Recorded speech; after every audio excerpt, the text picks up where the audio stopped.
Nel nome del Padre, del Figlio e dello Spirito Santo. Il Signore sia con voi. Oggi è domenica, la nostra Pasqua settimanale. Ci ritroviamo insieme a celebrare l'Eucaristia. Proveniamo da tante comunità, ma insieme formiamo la comunità del Signore, che desidera ascoltare la parola, spezzare il pane. Nel canto del Kyrie, della Messa degli Angeli, riconosciamo il nostro peccato.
Gloria in excelsis Deo.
salus altissimo.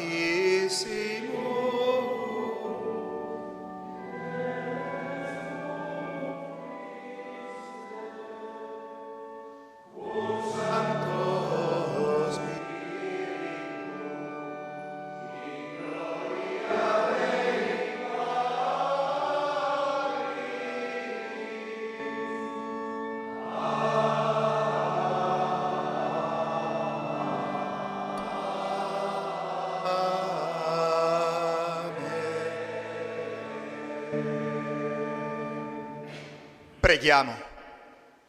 E come sempre la prima preghiera è quella personale e silenziosa.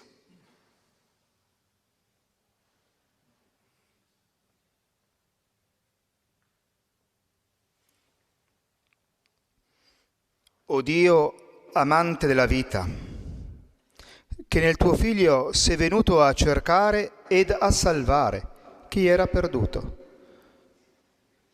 Donaci di accoglierti con gioia nella nostra casa e aiutaci a condividere con i fratelli i beni della terra. Per il nostro Signore Gesù Cristo, tuo Figlio che è Dio, vive, regna con te, nell'unità dello Spirito Santo, per tutti i secoli dei secoli. Ci accomodiamo e ci mettiamo in ascolto della parola del Signore. Dal Libro della Sapienza. Signore, tutto il mondo davanti a te è come polvere sulla bilancia, come una stilla di rugiada mattutina caduta sulla terra. Hai compassione di tutti, perché tutto puoi. Chiudi gli occhi sui peccati degli uomini, aspettando il loro pentimento. Tu infatti ami tutte le cose che esistono e non provi disgusto per nessuna delle cose che hai creato. Se avessi odiato qualcosa, non l'avresti neppure formata.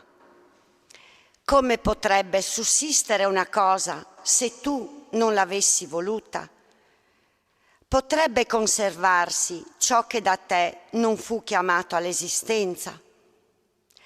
Tu sei indulgente con tutte le cose, perché sono tue, Signore, amante della vita, poiché il tuo spirito incorruttibile è in tutte le cose.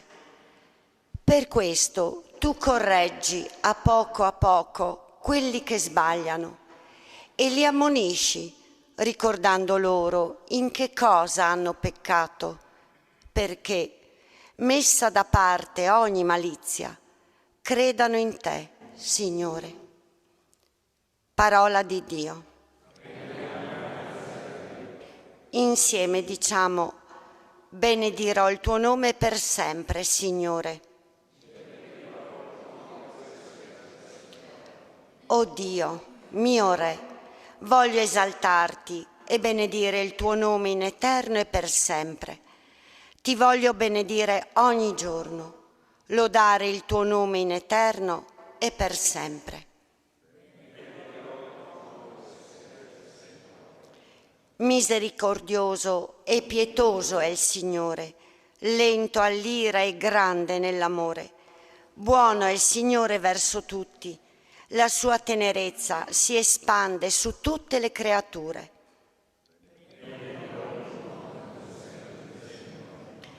Ti lodino, Signore, tutte le tue opere e ti benedicano i tuoi fedeli.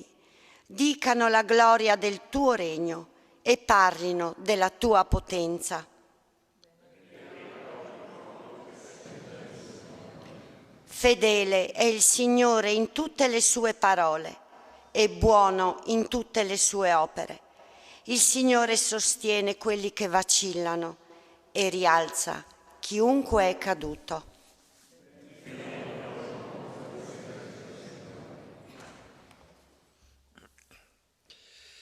Dalla seconda lettera di San Paolo Apostolo ai Tessalonicesi.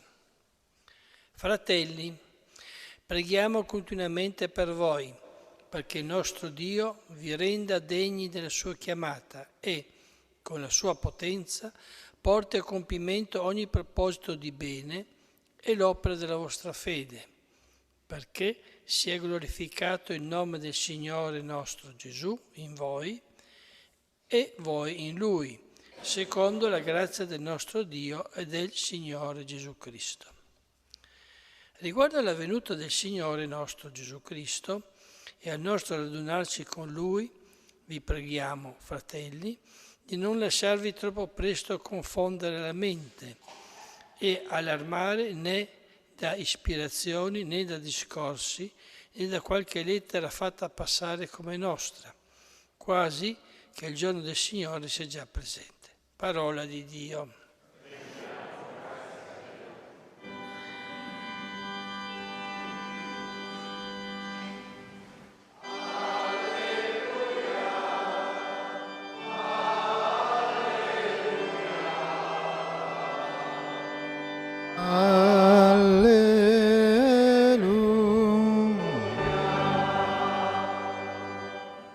Dio ha tanto amato il mondo da dare il Figlio unigenito. Chiunque crede in Lui ha la vita eterna.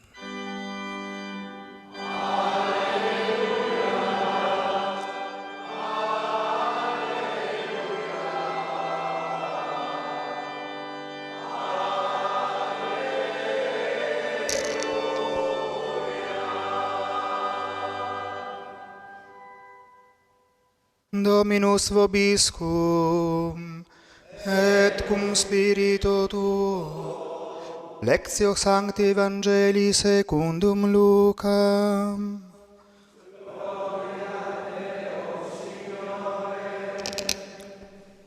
In quel tempo, Gesù entrò nella città di Gerico e la stava attraversando, quando ecco un uomo di nome Zaccheo, capo dei pubblicani e ricco, cercava di vedere chi era Gesù, ma non gli riusciva, a causa della folla, perché era piccolo di statura. Allora corse avanti e, per riuscire a vederlo, salì su un sicomoro, perché doveva passare di là. Quando giunse sul luogo, Gesù alzò lo sguardo e gli disse: «Zaccheo, scendi subito, perché oggi devo fermarmi a casa tua». Scese in fretta, lo accolse, pieno di gioia. Vedendo ciò tutti mormoravano: «È entrato in casa di un peccatore». Ma Zaccheo, alzatosi, disse al Signore: «Ecco, Signore, io do la metà di ciò che possiede ai poveri, e se ho rubato a qualcuno, restituisco 4 volte tanto». Gesù gli rispose: «Oggi per questa casa è venuta la salvezza, perché anch'egli è figlio di Abramo.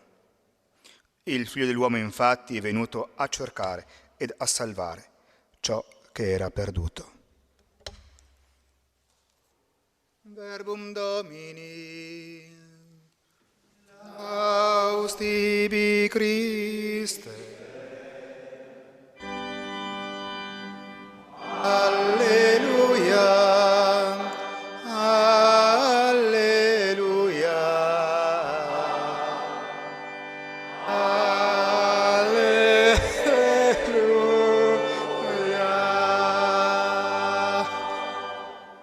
Sia lodato Gesù Cristo.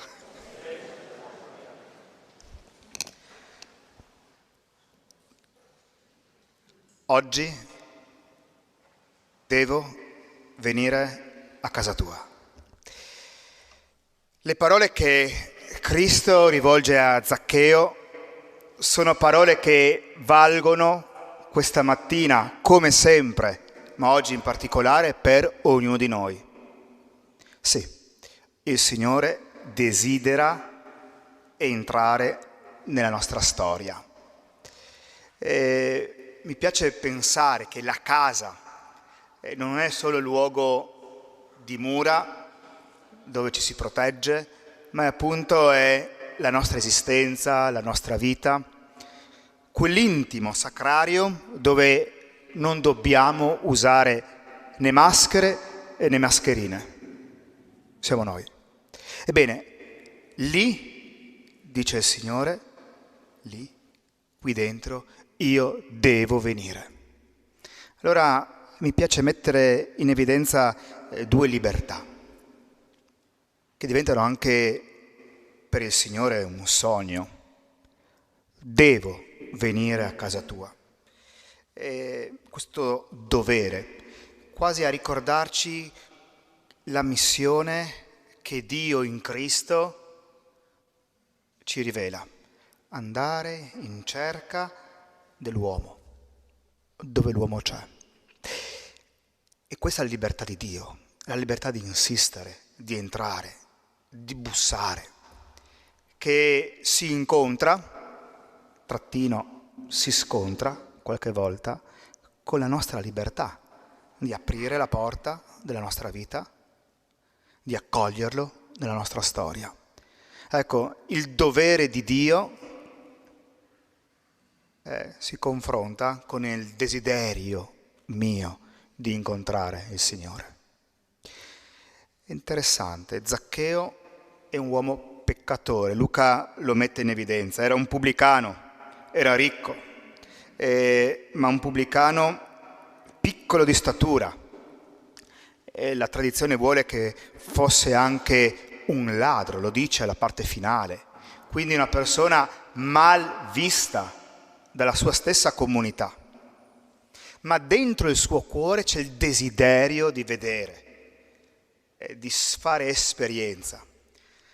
Allora mi piace pensare che ogni uomo, ogni persona umana, ha questo desiderio, non di incontrare Dio in senso stretto, ma di essere pienamente felice.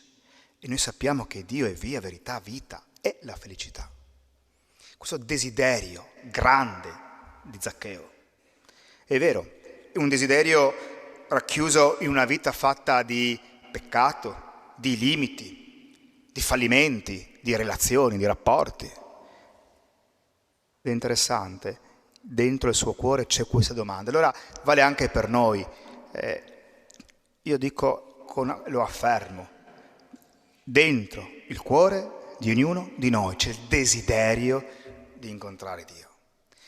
Quando io dico, vi auguro di curare, lo dico a me stesso, la propria interiorità, la propria spiritualità, significa far emergere le domande che portiamo dentro il nostro cuore. Questa è spiritualità, questa è religiosità. E nel momento in cui tu le porti fuori non puoi non incontrare il Signore, perché è Lui che viene in cerca di noi. Bellissimo. Seconda sottolineatura, è perché io sono amato, così come sono, con il mio peccato, il mio limite, che io poi posso cambiare. Ecco, il Signore non dice cambi e ti do la vita. Se ti comporti bene ti do la ricompensa. No, il Signore ci ama, punto, senza se e senza ma. Ed è perché io sono amato, accolto così come sono, che posso cambiare. Allora auguro a tutti quanti di non perdere tempo in tante cose, ma di curare la propria interiorità. È fondamentale per poi vivere bene ogni singolo istante della nostra vita. Anche una passeggiata è bella quando tu hai curato la tua interiorità. Sia lodato Gesù Cristo.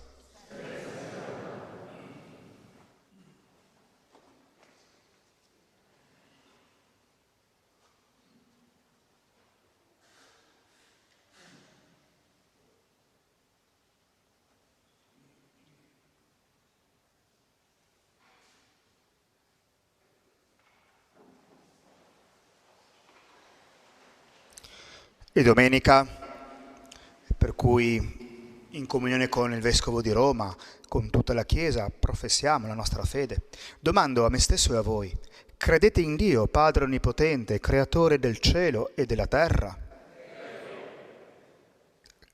Credete in Gesù Cristo, suo unico Figlio, nostro Signore, che nacque da Maria Vergine, morì e fu sepolto, e risorto dai morti siede alla destra del Padre? Credo nello Spirito Santo, la Santa Chiesa Cattolica, la comunione dei santi, la remissione dei peccati, la risurrezione della carne e la vita eterna. Questa è la nostra fede. Questa è la fede della Chiesa. E noi ci vediamo di professarla in Gesù Cristo, nostro Signore. Ci presentiamo al Signore con la nostra vita e vogliamo rivolgere a Lui la nostra preghiera. Diciamo: ascoltaci, o Signore. Signore Gesù, che con la tua parola continuamente ci chiami alla fede sincera, dona alla tua Chiesa di crescere nella comunione con te, per testimoniare al mondo la forza rinnovatrice del tuo amore misericordioso. Noi ti preghiamo. Ascoltaci, o Signore. Signore Gesù, che ci doni il soffio del tuo Spirito, illumina le menti di coloro che sono stati eletti ad amministrare il bene comune, perché chi vive il disagio sociale possa ritrovare una vita dignitosa. Noi ti preghiamo. Ascoltaci. Signore Gesù, che hai compassione di tutti gli uomini, dona ad ogni cristiano che siede alla tua mensa la capacità di sentirsi prolungamento del tuo amore presso chi soffre la malattia e ogni forma di infermità. Noi ti preghiamo. Ascoltaci, o Signore. Signore Gesù, che conosci i desideri nascosti nel nostro cuore, fa che possiamo sentire il tuo invito alla conversione per fare esperienza viva del tuo perdono e della tua misericordia. Noi ti preghiamo.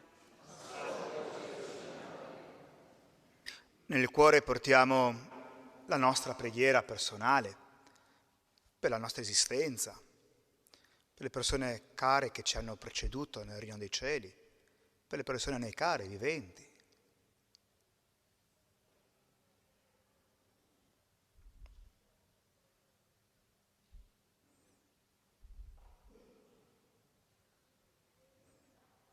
Per Cristo, nostro Signore.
Preghiamo insieme, perché questo nostro sacrificio sia gradito a Dio Padre Onnipotente.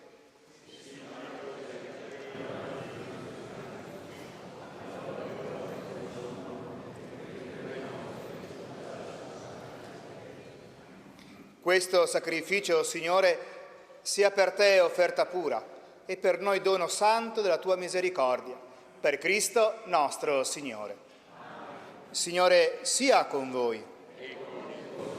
In alto i nostri cuori. Rendiamo grazie al Signore nostro Dio. È veramente cosa buona e giusta. Nostro dovere e fonte di salvezza. Rendere grazie sempre in luogo a te, Signore Padre Santo, Dio onnipotente ed eterno. Nella tua misericordia hai tanto amato il mondo da mandare il tuo unigenito come Redentore a condividere in tutto, eccetto il peccato, la nostra condizione umana. Così hai amato in noi ciò che amavi nel Figlio e in Lui, servo obbediente, hai ricostruito l'alleanza distrutta dalla disobbedienza e del peccato. Per questo mistero, insieme agli angeli e ai santi, cantiamo unanimi l'inno della tua lode.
Veramente santo sei tu, Padre, fonte di ogni santità. Ti preghiamo, santifica questi doni con la rugia del tuo Spirito, perché diventino per noi il corpo e il sangue del Signore nostro Gesù Cristo.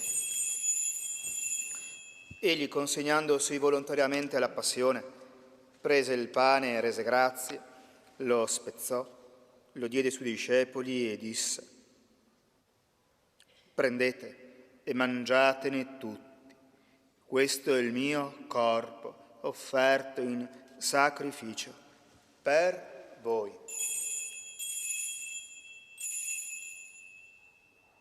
Mio Signore, mio Dio, aumenta la nostra fede.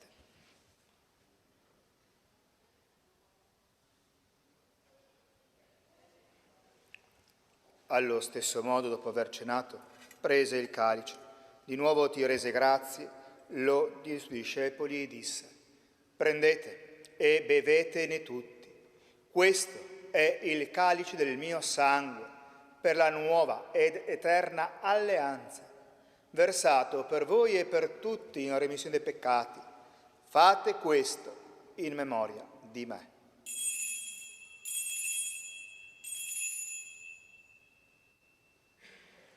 Mio Signore, mio Dio, aumenta la nostra fede.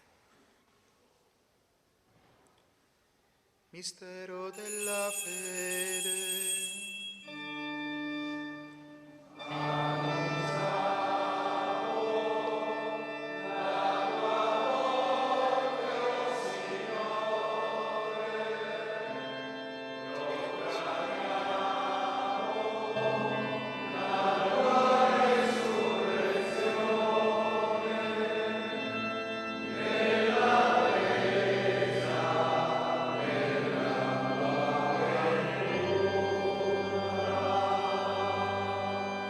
Padre, celebrando il memoriale della morte e la risurrezione del tuo Figlio, ti offriamo il pane della vita e il calice della salvezza e ti rendiamo grazie perché ci hai resi degni di stare alla tua presenza a compiere il servizio sacerdotale.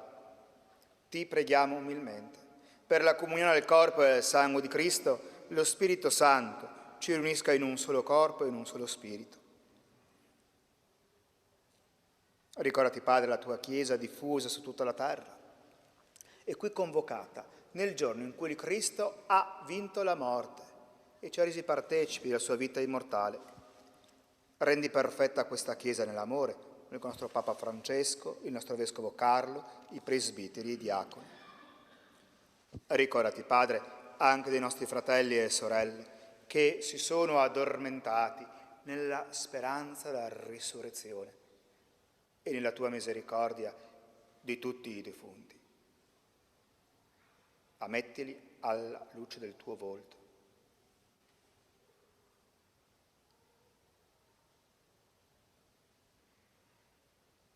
Di noi tutti, abbi misericordia, donaci di aver parte alla vita eterna, insieme con la Beata Maria, Vergine e Madre di Dio, San Giuseppe suo sposo, gli Apostoli, i santi Ermagora, Fortunato, Eufemia, Crisogono, e tutti i santi che in ogni tempo ti furono graditi. E in Gesù Cristo tuo Figlio canteremo la tua lode e la tua gloria. Per ipsum cum ipso et in ipso, est ibi Deo Patria Onnipotenti, in unitate Spiritus Sancti, omnis honor et gloria, per omnia saecula saeculorum. Amen. Precepti salutaribus moniti, et divina institutione formati, audemus dicere.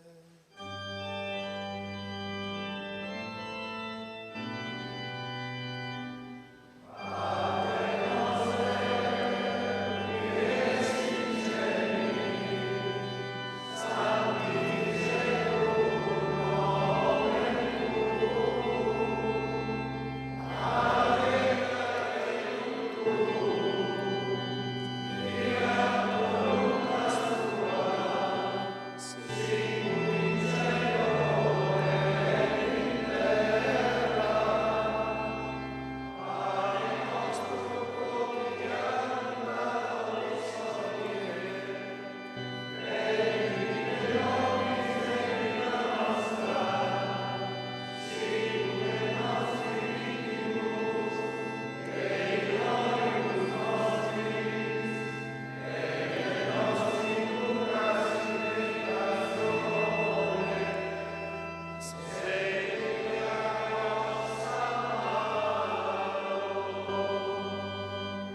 Liberaci, Signore, da tutti i mali, concedi la pace ai nostri giorni e con l'aiuto della tua misericordia vivremo sempre liberi dal peccato, sicuri da ogni paura, nell'attesa che si compia la beata speranza e venga il nostro Salvatore, Gesù Cristo.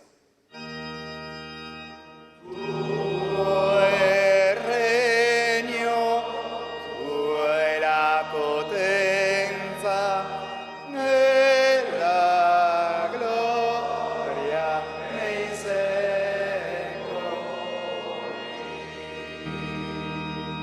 Signore Gesù Cristo, che detto ai tuoi apostoli, vi lascio la pace, vi dono la mia pace.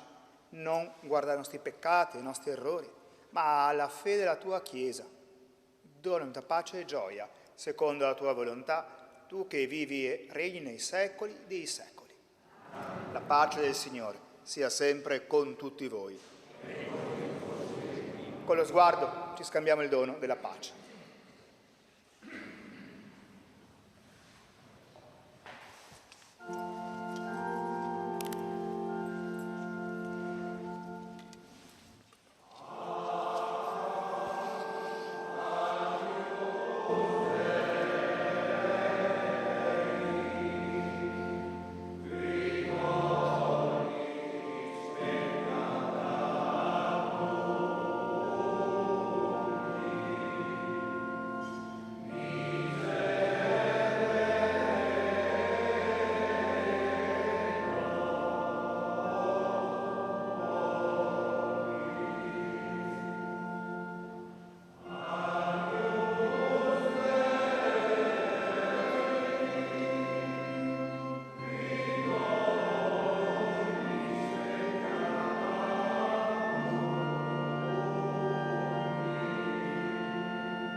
Ecco l'agnello di Dio. Ecco colui che toglie il peccato del mondo. Beati gli invitati alla cena dell'agnello.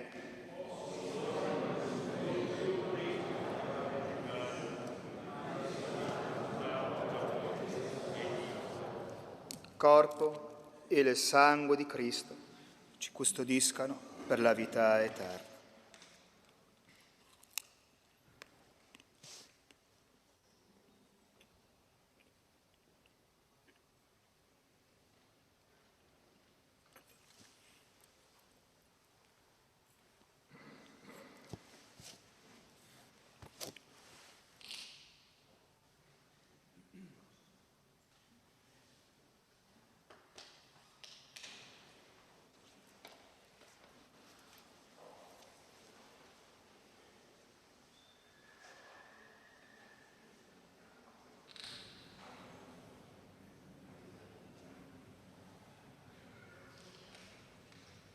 Chi mangia di me vive di me, chi mangia di me ha la vita eterna, dice il Signore.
Preghiamo.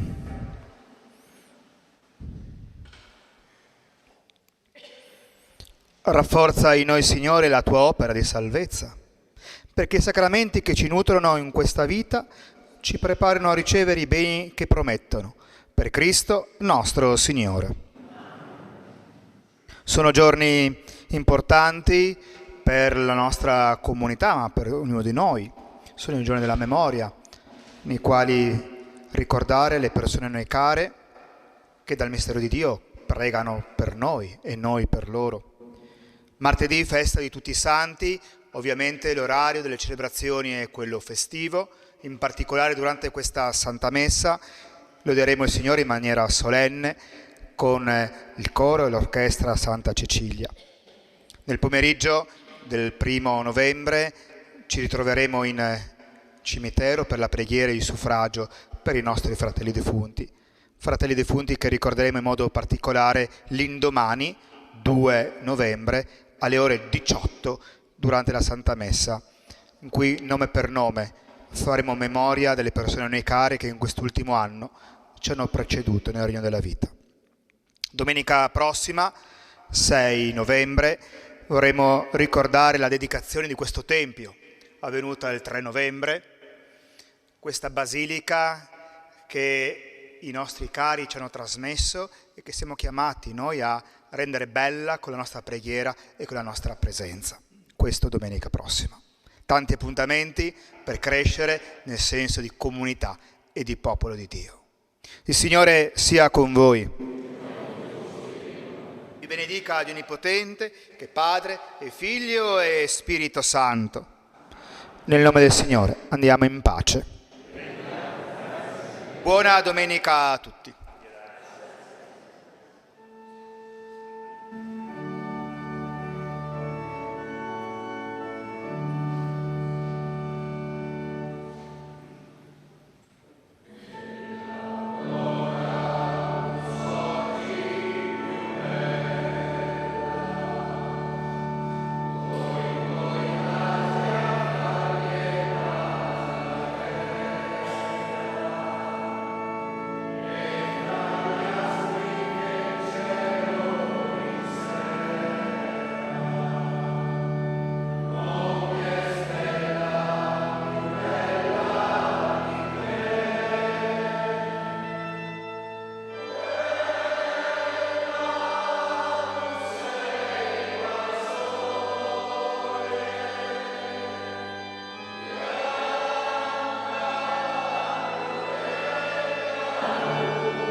ancora sulle tracce della storia. Appartenente all'importante complesso della Basilica di Santa Eufemia, il lapidarium raccoglie reperti di epoca romana e paleocristiana, iscrizioni e aree romane, elementi di sarcofagi romani del II e V secolo d.C., frammenti di sculture decorative paleocristiane e altomedievali. Tra i pezzi più notevoli, anche per la sua storia, diciamo, di provenienza, è questa epigrafe che si riferisce, è una base di colonne, è stata recuperata in Duomo, sotto una delle colonne del Duomo, e la sorpresa è stata che si riferisce al restauro delle terme romane di Altino, quindi un'epigrafe di età augustea, quindi una delle più antiche che abbiamo qui nella collezione di Grado, e significa che il materiale usato nella costruzione del Duomo veniva preso anche molto lontano da qui, non solo da Aquileia, che come è noto dopo la distruzione di Attila era divenuta una grande cava di materiale. Un altro pezzo bellissimo, una delle acquisizioni relativamente recenti della collezione archeologica gradese è questa stele con ritratto di un alto magistrato, forse un console, manca la parte epigrafica, quindi non sapremo mai chi è il personaggio raffigurato. È un bellissimo pezzo di epoca costantiniana, quindi possiamo dire della prima metà dell'inizio del IV secolo. Tra i pezzi più ammirati della collezione lapidaria di Grado sono queste due lastre di sarcofago figurate di produzione forse microasiatica, quindi dell'Asia minore, diciamo. A pilastro, in questa parte della galleria, che è la sezione che convenzionalmente si chiama paleocristiana, anche se sono pezzi ormai già alto medievali in quanto datazione, abbiamo una serie di bellissimi capitelli in posta, decorati su 2 o 3 facce con rilievi tipicamente bizantini, figure vegetali o animali simbolici, il pavone, eccetera.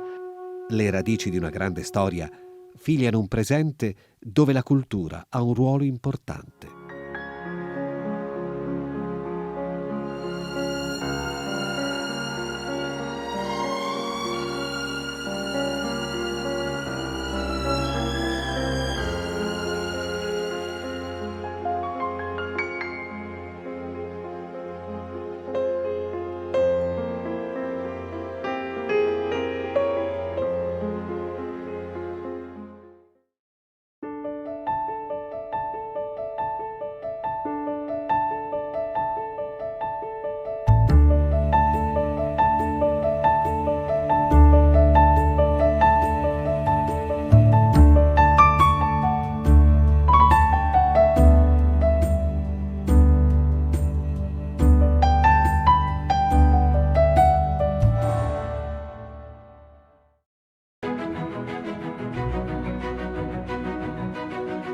Allora iniziamo a preparare i crostini di pollo con la ricetta del 700. Per 4 persone servono 250 g di pollo, 50 g di prosciutto cotto, 20 g di uva passa, 30 g di pinoli, una cipolla, una carota, una costa di sedano, 6 fette di pane casereccio, 2 cucchiai di aceto, la buccia e il succo di mezzo limone, zucchero, cannella, olio, sale e pepe quanto basta. Allora, con questa ricetta si inizia il soffritto.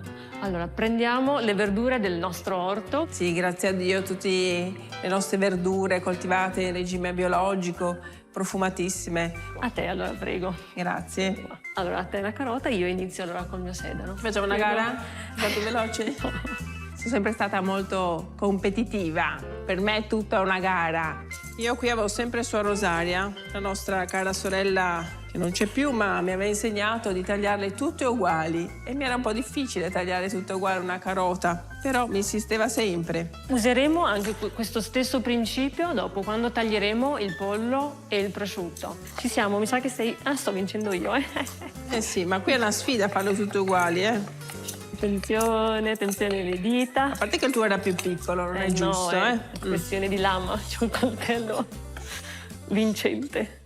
A me invece una cosa che ha insegnato Suor Benedetta in cucina è proprio per evitare di, come si dice, farsi danni alle dita, è di tenere sempre la lama rivolta all'esterno e le dita un po' come ad artiglio, no? Così evitiamo proprio. Io ci sono quasi, Io Tu? sono un po' indietro, vedi, sto perdendo sta gara.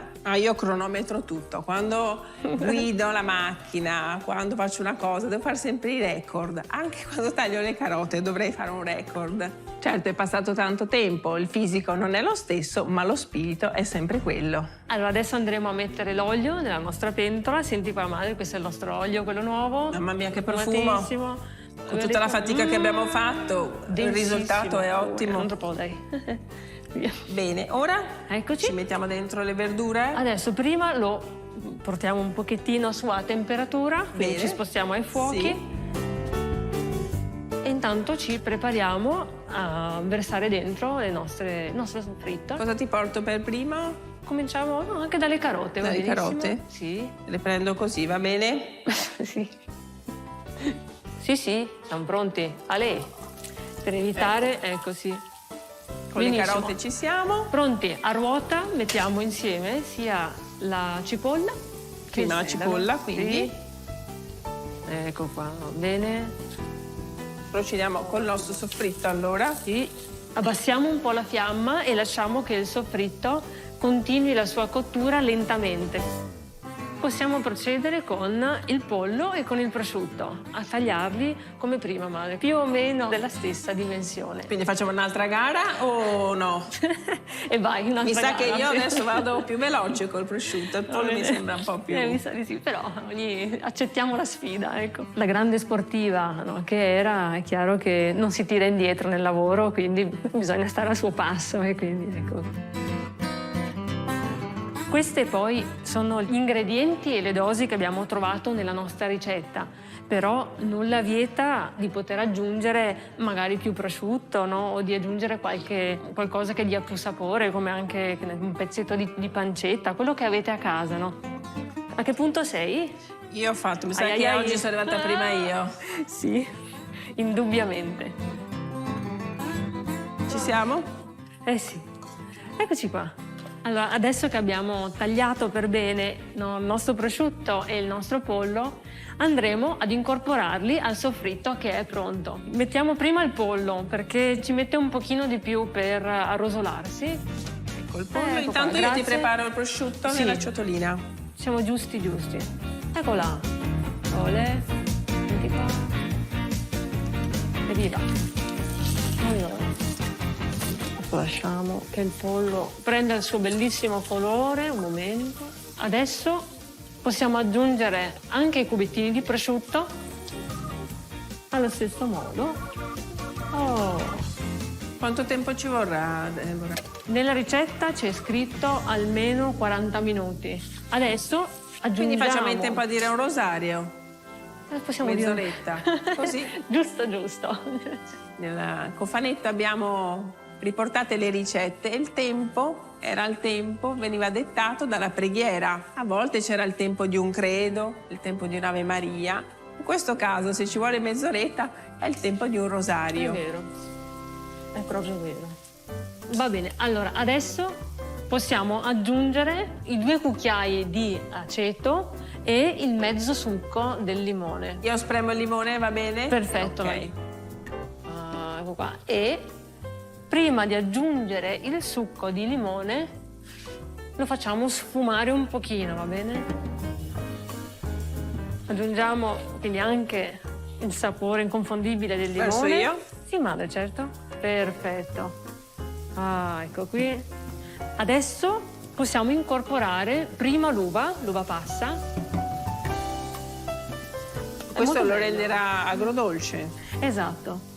Questa è la particolarità di questa ricetta, che sa mischiare e sa fare integrare bene questi sapori, no, insomma, delicati, sia del pollo che anche dell'uva passa, che si mischieranno insieme e si sentiranno poi. Perfetto, ecco i pinoli. Mamma mia. Tutti. Eh sì, Cosa manca ancora? la cannella, metteremo proprio un pizzico. Vabbè, facciamo 2, dai, madre. Uno per me, uno per te. Eccoli. Allora, continuiamo allora anche con un cucchiaino di zucchero. Quindi rimaniamo sempre nella parte agrodolce. Che Ecco. sicuramente servirà per Va bene così? uno per me, uno per te. Uno per Diciamo me sì. e uno per te. Ecco fatto. Manca solo da aggiungere un pizzico di sale e anche qui una spolverata di pepe, che lascio sempre fare a te. Ecco qui Benissimo. un pizzico Di di pepe. pepe. Qua abbiamo finito, dobbiamo solo lasciare che tutti questi ingredienti poi adesso completino la loro cottura. Allora, noi mettiamo adesso sopra un coperchio. Bene. Allora, noi siamo pronte, adesso andiamo a preparare i crostini. Benissimo. Il pane può anche non essere quello fresco del giorno, tanto più che si fa un crostino. L'importante è che venga abbrustolito. Allora, io intanto, madre, prendo questi crostini che già queste belle fette abbondanti di intanto pane. comincia con queste Ecco qua, perfetto. e arrivo. Abbiamo messo intanto a riscaldare una pentola, giusto per bruscare, qua in Umbria si dice così, no? Abbrustolire il pane. Ecco, l'importante è appunto che il pane prenda questa anche consistenza croccante, no? Ecco. Molto bene. Facciamo stare tutte nella pentola. E adesso quasi quasi sopra ci mettiamo questo filino d'olio. Ole. 20 anni fa, quando sono entrata in monastero, anzi 24 anni fa, una monaca anziana mi aveva insegnato a fare le bruschette. Allora venivo al camino, accendevamo il fuoco, preparavamo la brace e quando la brace era pronta la mettevamo in uno scaldino con una graticola e io ero l'addetta a brustolire il pane, quindi passavo queste ore ad abbrustolire il pane e a brustolire anche me stessa, soprattutto d'estate. Deborah, mi raccomando, perché come mi diceva sua Rosaria, a Noè, tutte dorate era da fare le bruschette. Com'è? Che colore ha preso? Te cosa dici? Possono andare bene? Dai, quasi. Do un'ultima controllata al pollo per vedere se abbiamo raggiunto la nostra cottura. Allora, il pollo è perfetto. Madre, arrivo. Pronti? 3. Questa dai che è la più bella. Olè. Poi nell'altro piatto. Non vedo l'ora di assaggiarlo. Ecco qua. Eccoci qua. Pollo. Ci posizioniamo qui, Sì. che dici? Sì, eccolo. Perfetto. Cominciamo da questi che mi sembrano più semplici. Mamma mia, che colore, che profumo. Bello ricco, eh? Pronti, Deborah? Io non vedo l'ora di Un assaggiarlo. momento. C'è tutto? Ancora no, madre. Come no? Ancora una nota di freschezza per concludere questa ricetta. Una grattugiata di buccia di limone. A posto, madre. Però io ci abbinerei anche un buon bicchiere di vino rosso, quello dei nostri. Mi sembrava che c'era una postilla in quella ricetta che diceva proprio che ci stavano bene un bicchiere di vino rosso. A Venezia si usa dire, no, se bevemo un'ombra de vin. Questa ombra si riferiva all'ombra che faceva il campanile di San Marco. In un momento di sosta gli uomini si andavano a riparare all'ombra di questo campanile e bevevano un po' di questo vino, ecco. E ora se femo sta ombra de vin, Ciò. cin cin. Cin cin.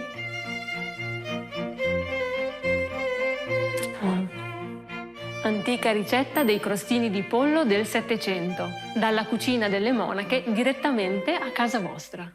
Per preparare l'antica ricetta dei crostini di pollo abbiamo tagliato la carota, la cipolla e il sedano finemente e li abbiamo rosolati in una casseruola con l'olio.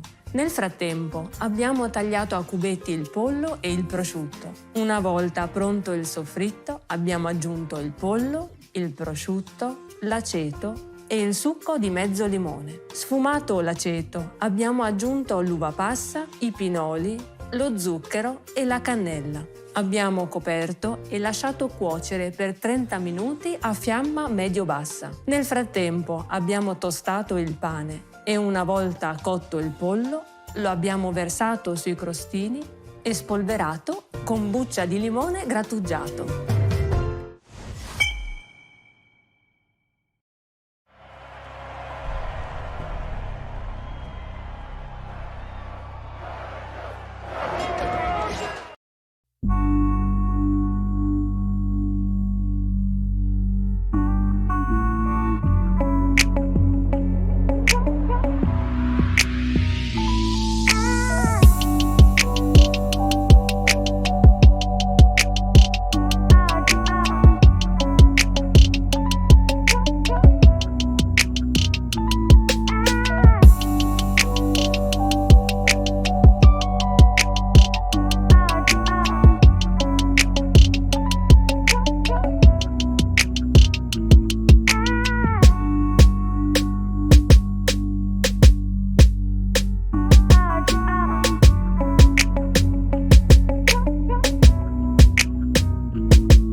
Dopo un lungo periodo di pace, noi europei siamo stati improvvisamente risvegliati dai rumori delle bombe ai nostri confini.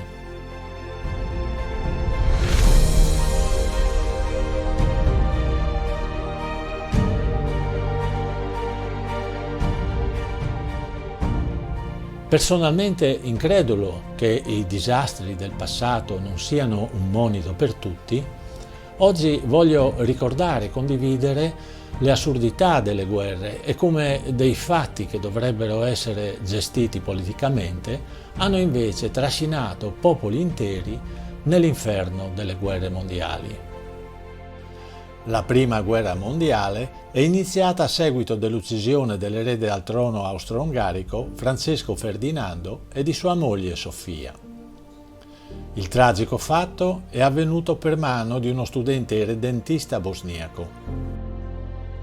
Il rifiuto della Serbia di consegnare l'omicida agli austro-ungarici ha dato inizio alla guerra tra i due contendenti, che sulla base di opposte alleanze ha rapidamente coinvolto i paesi vicini e il mondo intero.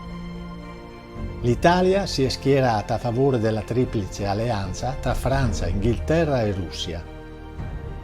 È stata per l'Italia la guerra più sanguinosa, con oltre 1.200.000 morti tra militari e civili, contro i circa 870.000 della Seconda Guerra Mondiale.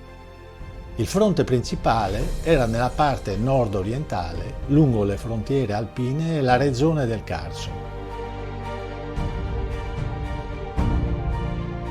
Su internet si possono trovare numerosi siti che elencano i luoghi della Grande Guerra: fortezze, trincee, sacrari, altari ai caduti, ossari, cimiteri, musei, passi alpini e percorsi tematici. In questo video documento la visita che ho recentemente fatto all'Arapacis di Medea, che è uno straordinario simbolo sugli orrori delle guerre e sulla necessità di creare tra i popoli relazioni di pace.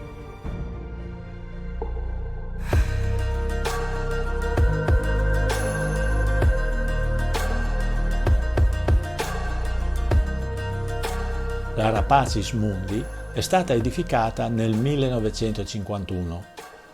È un luogo simbolo che, oltre a ricordare i caduti di tutte le guerre, contrappone all'odio il valore dell'amore e quindi della fratellanza tra gli uomini e i popoli. La destinazione scelta fu quella del Colle di Medea. È su questo colle, infatti, che durante la Prima Guerra Mondiale il re Vittorio Emanuele III aveva un punto di osservazione sul fronte dell'Isonzo.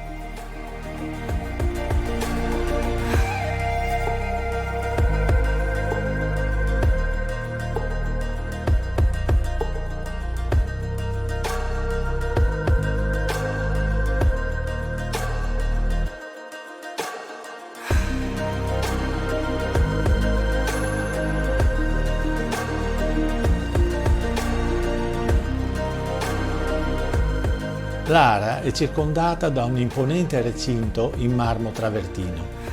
È costruita in porfido della Val Camonica ed è a base quadra con il lato di 3 metri e un'altezza di 5. All'interno dell'ara è stata posta un'urna in legno e bronzo con la scritta «L'odio produce morte, l'amore genera vita».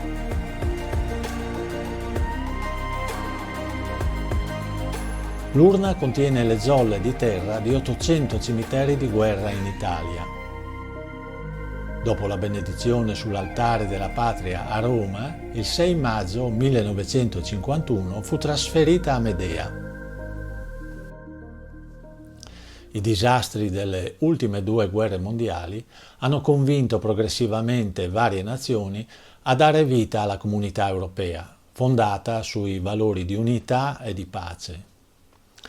Ci auguriamo veramente che questa comunità possa contribuire a pacificare l'attuale conflitto alle nostre porte e sia salda nella convinzione che un terzo conflitto mondiale, tenuto conto degli enormi arsenali nucleari contrapposti, potrebbe concludersi in un'ecatombe umana e planetaria senza via di ritorno.